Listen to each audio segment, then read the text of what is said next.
అందమైన చర్మ సౌందర్యం మీ సొంతం. Second aqua radiance deep cleansing gel.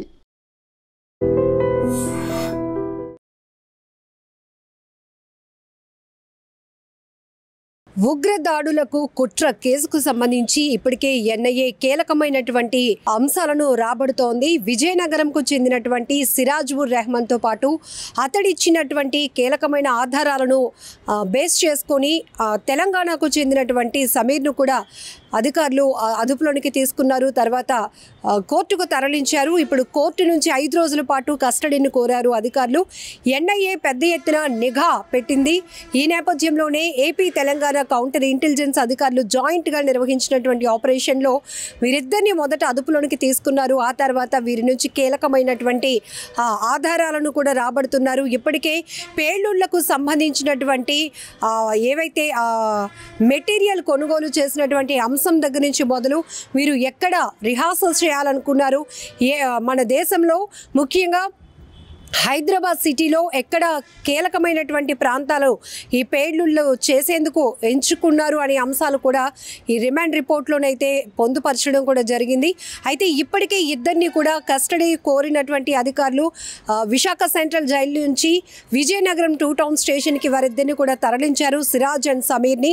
So ఈ నేపథ్యంలోనే పూర్తిగా విజయనగరం జిల్లా అంతా పోలీసుల వలయంలో ఉంది అని చెప్పొచ్చు. పూర్తిగా భద్రతా బలగాలు పెద్ద ఎత్తున మోహరించినటువంటి పరిస్థితి. అయితే ఈ కేసు పురోగతిలో భాగంగా ఎన్ఐఏ అలాగే కౌంటర్ ఇంటెలిజెన్స్ అధికారులు కూడా పూర్తి స్థాయిలో, అలాగే విజయనగరం 2 టౌన్ పోలీసులు మొత్తం సంయుక్తంగా ఒక టీం వర్క్గా ఫామ్ అయి అసలు ఈ దాడులకి సంబంధించినటువంటి ఉగ్రవాద భావజాలాలు కలిగినటువంటి ఈ వ్యక్తులతో ఇంకా ఎవరెవరు ఉన్నారు అనే దానిపైన ఫస్ట్ విజయనగరంకు చెందినటువంటి సిరాజ్ కాంటాక్ట్స్ పై ఎక్కువగా ఫోకస్ పెట్టారు. ఆయన కాల్ డేటాను అయితే పరిశీలించారు అధికారులు.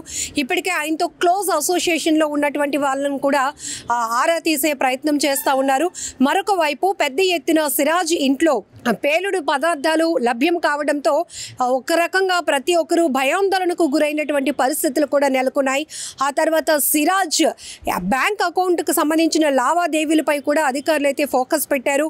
అసలు ఈయనకి డబ్బులు ఎక్కడ వస్తున్నాయి, ఇతన్ని ఇన్ఫ్లుయెన్స్ చేసింది ఎవరు ఈ ఉగ్రవాద భావజాలాలు వీళ్ళు అంతలాగా పేట్రేగిపోవటానికి కారకులయ్యారు అనే దానిపైన కూడా పెద్ద ఎత్తున అధికారులు ఫోకస్ చేశారు. ప్రస్తుతానికి సిరాజ్ విజయనగరం జిల్లాలో ఉంటున్నప్పటికీ కూడా అతడు మొదటి నుంచి కూడా ఉగ్రవాదం వైపు ఎక్కువగా ఒక ఇంట్రెస్ట్ కలిగినటువంటి వ్యక్తిగా చెప్పుకోవచ్చు. ఎందుకంటే ఇంట్లో తండ్రి కూడా ఆయన ఏఎస్ఐగా పనిచేస్తున్నారు, అలాగే బ్రదర్ కూడా కానిస్టేబుల్గా వర్క్ చేస్తున్నారు.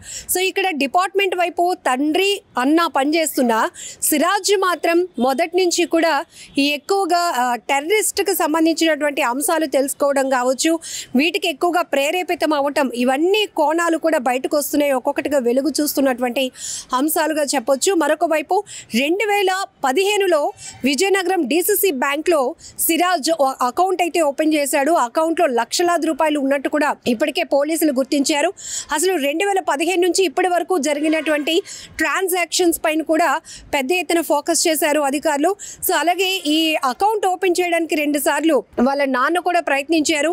అసలు ఫ్యామిలీ యొక్క పాత్ర ఏముంది అనే దానిపైన కూడా మొత్తం సిరాజ్ సమీర్కు సంబంధించిన కుటుంబ ఆర్థిక లావాదేవీలపై కూడా అధికారులు ఫోకస్ పెట్టారు. ఎందుకంటే వీళ్ళు మొదట ఆకర్షితులు అవ్వటానికి ముందు మీరు ఏదైనా ఒక టీమ్ మీటింగ్స్ పెట్టుకోవడం కావచ్చు, వీళ్ళకి సంబంధించినటువంటి ఖర్చులు, వీళ్ళకి డబ్బులు ఎవరు పంపిస్తున్నారు, ఎవరు ఎప్పటికప్పుడు వీళ్ళకి ఇలాంటి డైరెక్షన్స్ ఇస్తున్నారు అనే దానిపైన కూడా అధికారులు పూర్తిగా ఫోకస్ పెట్టారు.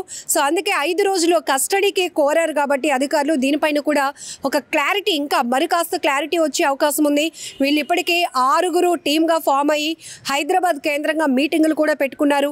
అలాగనే మరొక వైపు ఇంకొక సందర్భంలో కూడా అంటే కేసు ఇన్వెస్టిగేషన్లో భాగంగానే ఈ పేలుడు పదార్థాలు అమ్ముతున్నటువంటి మరో 3 కూడా అధికారులు గుర్తించి అదుపులోనికి తీసుకున్నట్టు తెలుస్తుంది. వాళ్ళ వద్ద ఇతను నేరుగా వెళ్ళి పేలుడు పదార్థాలు కొన్ని కొనుగోలు చేశాడు, మరికొన్ని ఆన్లైన్లో ఆర్డర్ పెట్టుకున్నట్టు కూడా తెలుస్తుంది. ఒకసారి ఒక్కసారి సిరాజ్కు సంబంధించినటువంటి పూర్తి డీటెయిల్స్లోనికి వెళ్దాం. అసలు ఇతను ఎక్కడ పట్టుబడ్డాడు, ఎలా ఇతని పైన ఆయన అనుమానాస్పదమైన కదలికలు ఎవరిలో అనుమానం కలిగించాయి, పోలీసులకు మొదట ఎవరు ఇన్ఫర్మేషన్ ఇచ్చారు, ఎన్ఐఏ అధికారులు పెహల్గాం దాడి తర్వాత ఖచ్చితంగా దేశంలో ముఖ్యంగా హైదరాబాద్ కేంద్రంగా ఉగ్ర దాడులు జరగటానికి కుట్రలు జరుగుతున్నాయని తెలుసుకున్నారు.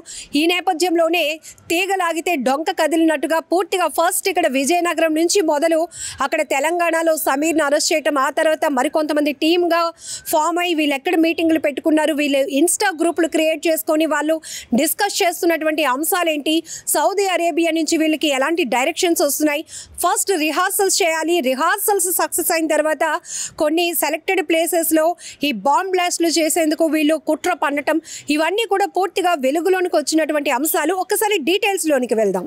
పెహల్గాం దాడి తర్వాత మన దేశంలో ఎక్కడైనా ఎప్పుడైనా దాడులు జరగటానికి అవకాశం ఉంది అని చెప్పి నిఘా వ్యవస్థలు అప్పటి నుంచి కూడా అప్రమత్తమయ్యాయి. ఆ తర్వాత హైదరాబాద్ కేంద్రంగా కొంతమంది ఉగ్రవాద భావజాలాలు కలిగినటువంటి వ్యక్తులు ఒక చోట చేరి ఇన్స్టా గ్రూప్ని క్రియేట్ చేసుకొని వీళ్ళు పెద్ద ఎత్తున ఈ కదలికలు చేస్తున్న దానిపైన కూడా ఎన్ఐఏ ఫోకస్ పెట్టింది. దీంతోనే ఏపీ తెలంగాణకు సంబంధించినటువంటి కౌంటర్ ఇంటెలిజెన్స్ అధికారులు కూడా ఇక్కడ విజయనగరంలో సిరాజ్ను అతడిచ్చినటువంటి ఆధారాలను బేస్ చేసుకొని తెలంగాణకు చెందిన సమీర్ను కూడా అదుపులోనికి తీసుకున్నారు. ఇప్పుడు ఈ కేసుకు సంబంధించినటువంటి అంశం దేశవ్యాప్తంగా చర్చనీయాంశంగా మారిందని చెప్పొచ్చు. అయితే ఇప్పటికే ఇద్దరు అరెస్టులు కావచ్చు, మరికొంతమందిని అదుపులోనికి తీసుకున్నా కూడా అధికారికంగా పోలీసులు ఎక్కడా మాత్రం ఈ సంబంధించిన కేసుకు సంబంధించినటువంటి వివరాలు అయితే స్పష్టంగా తెలపలేదు. కానీ ప్రస్తుతానికి ఈ కేసుకు సంబంధించి కొన్ని వివరాలు మాత్రం మనం చూడొచ్చు. అసలు ఏపీ తెలంగాణ పోలీసులు ఈ జాయింట్ ఆపరేషన్ ఏ విధంగా చేపట్టారు, ఇందులో ఏపీలోని విజయనగరం, తెలంగాణలోని హైదరాబాద్లో అసలు పోలీసులు ఏం చేస్తున్నారు అనే దానిపై కూడా పెద్ద ఎత్తున చర్చ నడుస్తోంది. విజయనగరం పట్టణం రాజానగర్ వద్ద సిరాజ్ ఉర్ రెహమాన్ను మే 16వ తేదీన అయితే విజయనగరం 2 టౌన్ పోలీసులు అరెస్టు చేశారు. కౌంటర్ ఇంటెలిజెన్స్ పోలీసులు ఇచ్చినటువంటి ఇన్ఫర్మేషన్తో స్థానిక పోలీసులు అతన్ని అరెస్ట్ చేసి విజయనగరం కోర్టులో రిమాండ్ చేశారు. అయితే అతని వద్ద నుంచి ఒక మోటార్ సైకిల్, ఒక బ్యాగ్ను కూడా స్వాధీనం చేసుకున్నారు విజయనగరం 2 టౌన్ పోలీసులు. Lenovo tab, electronic weighing machine, aluminium powder, potassium nitrate packet, sulphur powder, twinkle star packet, PVC gum, blade, HDPV పైప్ను సిరాజ్ వద్ద అయితే పోలీసులు స్వాధీనం చేసుకున్నారు. హైదరాబాద్కు చెందిన సయీద్ సమీర్తో కలిసి జిహాదీ కోసం భారీ పేలుళ్లు జరపాలని, తద్వారా భయం పుట్టించాలనేది వీరి ఆలోచన. విచారణలో సిరాజ్ పోలీసుల ముందు ఈ విషయాలను కూడా చెప్పాడు. ఇక సిరాజ్ ఇచ్చినటువంటి వివరాలను ఆధారంగా చేసుకుని హైదరాబాద్లోని బోయగూడకు చెందినటువంటి సమీర్ను మే 18వ తేదీన తెలంగాణ పోలీసుల సహకారంతో ఏపీ కౌంటర్ ఇంటెలిజెన్స్ అధికారులు అయితే అరెస్ట్ చేయడం జరిగింది. తొలుత సమీర్ను అరెస్ట్ చేసినప్పుడు ఎందుకు తీసుకెళ్తున్నారు, ఏం జరిగిందనే దానిపై కుటుంబ సభ్యులకు చెప్పకపోవడంతో వారు కూడా స్థానిక పోలీసులకు ఫిర్యాదు చేశారు. గుర్తు తెలియని వ్యక్తులు సమీర్ను తీసుకెళ్లారని స్థానిక పోలీసులకు కుటుంబ సభ్యులు కంప్లైంట్ ఇచ్చారు.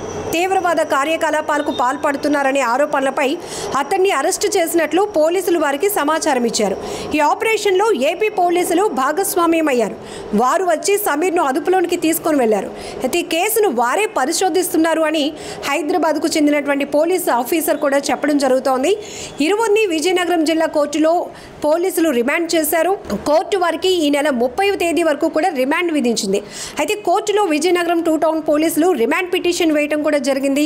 విచారణకు అప్పగించాలని, దీంతో మరిన్ని కీలకమైన అంశాలు రాబట్టే అవకాశం ఉందని కూడా వారు చెప్పారు.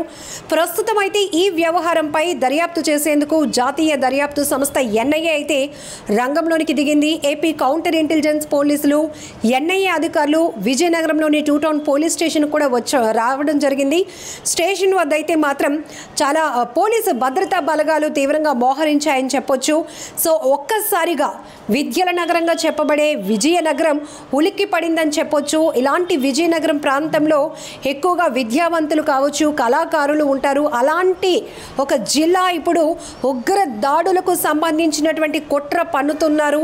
అందులో కీలకమైన వ్యక్తి విజయనగరంలో ఉంటున్నాడు. విజయనగరంలోనే ఎన్ఐఏ బృందాలు కావచ్చు, ఏపీ తెలంగాణ కౌంటర్ ఇంటెలిజెన్స్ పోలీసులు అలాగే విజయనగరం పోలీసులు మొత్తం పోలీసు వ్యవస్థ ఇంటెలిజెన్స్ వ్యవస్థ అంతా అప్రమత్తమై విజయనగరం పైన పెద్దగా ఫోకస్ పెట్టడం వల్ల కూడా ఒక్కసారిగా ఆ ప్రజలు షాక్కు గురవుతున్నటువంటి పరిస్థితి. ఇప్పుడు దేశవ్యాప్తంగా కూడా ఈ కేసుకు సంబంధించినటువంటి అంశాలు ఒక్కొక్కటిగా వెలుగు చూస్తూ ఉండటం, అప్డేట్ కోసం ప్రజలు వేచి చూస్తున్నారు. చర్చనీయాంశంగా మారుతున్నటువంటి అంశంగా కూడా చెప్పుకోవచ్చు. అయితే విజయనగరం 2 టౌన్ పరిధిలో ఉంటున్నటువంటి సిరాజ్ సిగ్నల్ యాప్లో గ్రూప్లోని ఇన్ఫర్మేషన్ కావచ్చు, వారి మధ్య జరుగుతున్నటువంటి డిస్కషన్స్ ఇంటెలిజెన్స్ టీంకి అనుమానం కలిగించేలా చేసింది. వారి కదలికలపై దృష్టి కూడా పెట్టింది. ఆ తర్వాత కొద్ది రోజులకే సిగ్నల్ గ్రూప్కి చెందిన సిరాజ్ను పోలీసులు అరెస్ట్ చేశారు. సిరాజ్ను విచారించిన తర్వాత హైదరాబాద్ బోయగూడకు చెందిన సమీర్ను కూడా పోలీసులు అరెస్ట్ చేశారు. ఈ గ్రూప్లో కర్ణాటక, మహారాష్ట్రకు చెందిన మరికొందరు కూడా టీం మెంబర్స్ గా ఉన్నట్లు పోలీసులు గుర్తించారు. వీరంతా వాట్సాప్ గ్రూప్లో బాంబును ఎలా తయారు చేయాలి, ఆ తర్వాత బాంబు పేలితే ఎలాంటి ఎఫెక్ట్ చూపిస్తోంది, ప్రయోగం ఎక్కడ చేయాలి, ఎప్పుడు చేయాలి అనే విషయాలపై వీరు డిస్కషన్ చేసినట్లు కూడా పోలీసులు గుర్తించారు.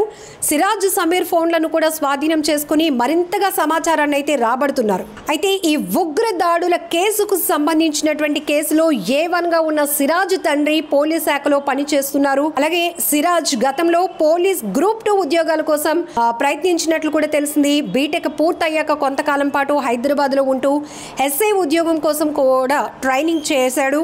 బాంబులు తయారీ, తీవ్రవాద భావజాలం వైపు అట్రాక్ట్ అయ్యాడు అని చెప్పి పోలీసులు సేకరించినటువంటి సమాచారంలో ఉంది. సిరాజ్ విజయనగరంలో ఉంటున్నప్పటికీ కొత్త వలసలోని ఒక ఇంజనీరింగ్ కాలేజ్లో చదివాడు. అదే కొత్త వలసలో ఒక కంపెనీలో కూడా ఆయన పనిచేయడం జరిగింది. ఇప్పుడు పూర్తిగా సిరాజ్, సమీర్ కదలికలపై పూర్తిగా దృష్టి సారించినటువంటి అధికారులు మొదట సిరాజ్కు సంబంధించినటువంటి ఏ కీలక అంశాన్ని కూడా వదిలిపెట్టడం లేదు. ప్రతి దానిపై కూడా ఫోకస్ చేస్తున్నారు. అక్కడ చదివినటువంటి కాలేజ్ కావచ్చు, చేసినటువంటి కంపెనీకి సంబంధించి కావచ్చు, తన కాంటాక్ట్స్ పై కూడా, కాల్ డేటాస్ పై కూడా పూర్తిగా అధికారులు అయితే ఫోకస్ పెట్టి ఆరా తీస్తున్నారు. విజయనగరంలో విచారిస్తున్న 2 యువకులపై కూడా చట్టవిరుద్ధమైన కార్యకలాపాల నివారణ చట్టం, పేలుడు పదార్థాల చట్టం కింద కూడా పలు కేసులు నమోదు చేశారు విజయనగరం పోలీసులు. బోయగూడకు చెందిన సమీర్ అయితే 28 ఏళ్ల వయసు. వీరి కుటుంబంలో బోయగూడ రైల్ కలారంగ్ బస్తీలో ఉంటుంది. తండ్రి చనిపోవడంతో తల్లి, సోదరుతో కలిసి సమీర్ ఉంటున్నాడు. ఒక లిఫ్ట్ ఆపరేటింగ్ కంపెనీలో మెకానిక్గా పనిచేస్తున్నట్లు కూడా పోలీసులు చెప్పారు. అసలు సిరాజ్, సమీర్ ఎప్పుడు కలిశారు, ఎక్కడికి వెళ్లారు, వారితో సిగ్నల్ గ్రూప్లో ఉన్న సభ్యులపై కూడా విచారణ చేస్తున్నారు పోలీసులు. నిజంగా ప్రస్తుతం ఉన్నటువంటి సమాజం దేనికి ప్రయారిటీ ఇస్తుంది? ఆర్థిక సంబంధాల చుట్టూ మాత్రమే తిరుగుతోంది. మళ్ళీ ఎన్నికలంగానే చాలా విరక్తి కలుగుతాం. మంచి అనిపిస్తుంది కదా, లేడీస్ కూడా ఛాలెంజింగ్ జాబ్స్ చేసినప్పుడు చాలా బాగుంటది. ట్రాఫిక్ అసిస్టెంట్స్ గా నియమించిన ట్రాన్స్జెండర్స్ అందరితో సాల్యూట్ చేయించుకుంటున్నారు. ఫుడ్ డెలివరీ ఇవ్వటానికి వెళ్ళినటువంటి డెలివరీ బాయ్ అనిల్ పై కళ్ళ ముందు